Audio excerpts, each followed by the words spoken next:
Welcome to Trigger Point Tuesday. I'm Kyle Stahl, Senior Master Trainer and Manager of Research and Program Design at Trigger Point. In this video, we're going to address the thoracic spine. Now, we need the thoracic spine to be able to extend and rotate to get optimal function. A common thing we see in today's society is this whole forward head position. I'm sure you've seen it or maybe you haven't. And quite often, we always talk about being seated. We talk about our desk and our computers causing forward head position. But have you ever considered what allows a forward head position?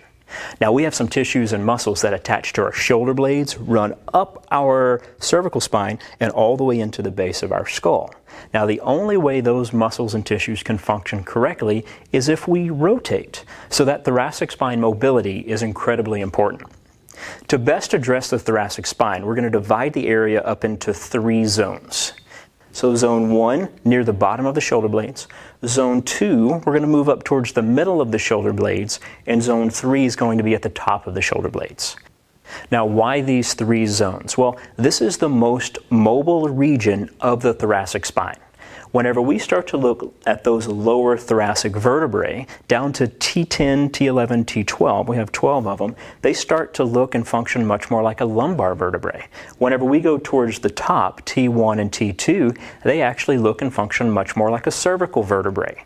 So if we want to maximize our mobility here, we're going to address in that region what happens to fall in the area of the shoulder blades. So to do this, you can use 2 massage balls, or today I'm going to use our MB2. We have 2 different positions with this.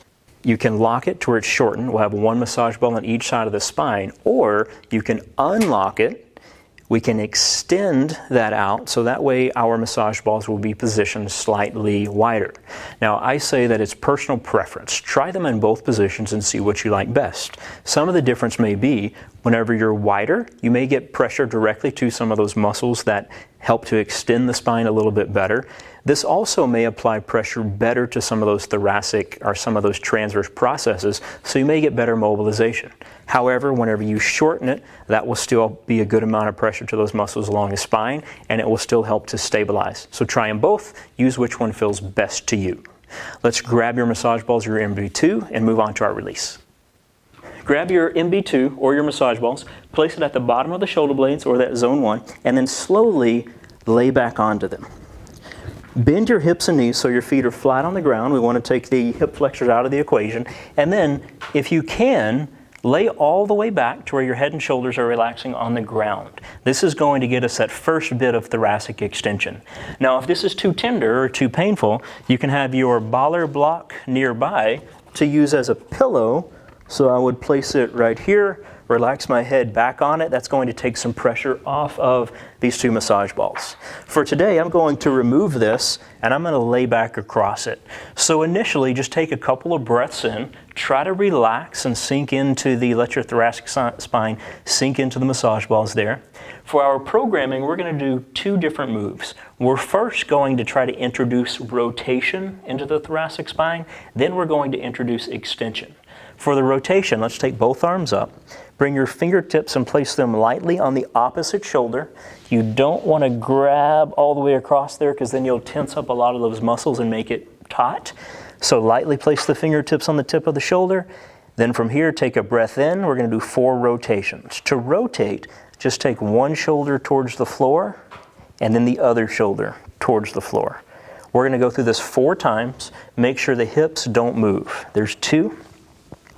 3, and 1 more, side to side, is 4. Now, for a little more thoracic extension, we're going to go through shoulder flexion. In order for the shoulder to flex, that thoracic spine has to extend. So take both arms up, take a big breath in. As you release, try to go through shoulder flexion. Take your arms towards the floor. You don't have to touch the floor. If you can, that's great. If you can't, don't force it. We're going to go through this 4 times. There's 1. Make sure to breathe. There's 2, 3, and our last one here is 4. Now to get to zone 2, I'm just going to place my arms here to my side. I'm going to roll myself down. The massage balls are going to come to zone 2. In between the shoulder blades, I would lay my head back down and go back through the programming. Whenever I move to zone 1, I would go through that same process. And that's how you use the MB2 or your massage balls to address the thoracic spine. Remember, our goal here is to reintroduce rotation and extension, not necessarily just to roll up and down on the muscles. So position, zone 1, zone 2, zone 3, go through rotation, go through extension. I hope you enjoy. Please let me know if you have any questions, and thanks for rolling with us.